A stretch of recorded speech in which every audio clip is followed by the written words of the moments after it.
எல்லாருக்கும் ஒரு காய் பிடிக்குங்க. எங்கள் வீட்டில் முள்ளங்கினா எல்லாத்துக்கும் பொதுவாகவே ரொம்ப பிடிக்கும். ஆனால் எங்கள் பாப்பாங்களுக்கு பிடிக்காமே இருந்துச்சு. என்னைக்கு இந்த மாதிரி முள்ளங்கி கூட முட்டை போட்டு பொடி மாஸ் மாதிரி பண்ணி கொடுக்க ஆரம்பிச்சேன்னு அப்போவே அவங்க அவ்வளோ லவ் பண்ண ஆரம்பிச்சிட்டாங்க. அவ்வளோ சூப்பராக இருக்குங்க.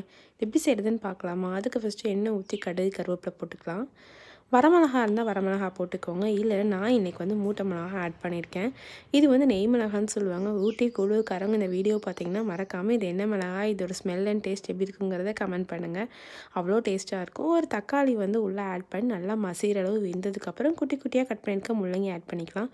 நான் இன்றைக்கி சின்ன சின்னதாக பிஞ்சு முள்ளங்கி 3 முள்ளங்கி எடுத்து கட் பண்ணி உள்ளே ஆட் பண்ணியிருக்கேன். சால்ட்டு போட்டு மஞ்சத்தூள் நம்ம ஆல்ரெடி ஆட் பண்ணியிருப்போம். அதையும் நல்லா போட்டு மிக்ஸ் பண்ணி விட்ருங்க. லைட்டாக தண்ணி ஊற்றி வேக விடுங்க. முள்ளங்கி ஆல்ரெடி நிறையா தண்ணி விடும் அப்படிங்கிறனால நம்ம லைட்டாக தண்ணி ஊற்றினாலுமே இன்னும் கொஞ்சம் தண்ணி விட்டுட்டே இருக்கும்.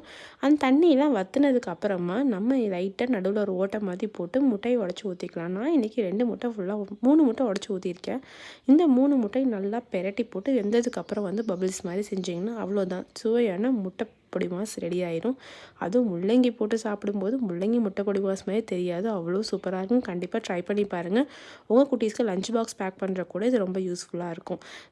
எப்படி இருக்குது அப்படிங்கிறத மறக்காமல் கமெண்ட்லேயும் சொல்லுங்கள். மறக்காமல் சப்ஸ்கிரைப் பண்ணிவிட்டு போங்க. இன்னும் நிறையா வீடியோஸ் உங்களுக்காக நான் வந்துகிட்டே இருக்கேன். நெக்ஸ்ட் வீடியோவில் பார்க்கலாம். பாய்.